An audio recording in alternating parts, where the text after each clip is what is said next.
नर्मदे विहार. आजचा मुक्काम जंगलात, नर्मदेच्या काठावरच आहे. हे बघा, ह्या झोपडीमध्ये आजचा मुक्काम. हे आमचं आसन लागलेलं आहे. चला आता नर्मदा मैयाकडे जाऊ आपण. हे जंगल आहे बघा, आजूबाजूला सगळं जंगल.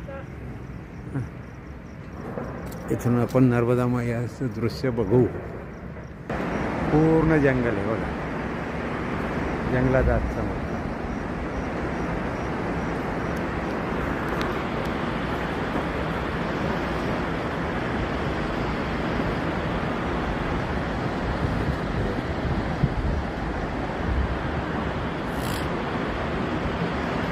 आश्रम आपला खाली आलेलो आहे मी. हे इथं आश्रम आहे. तो महाराज बघा.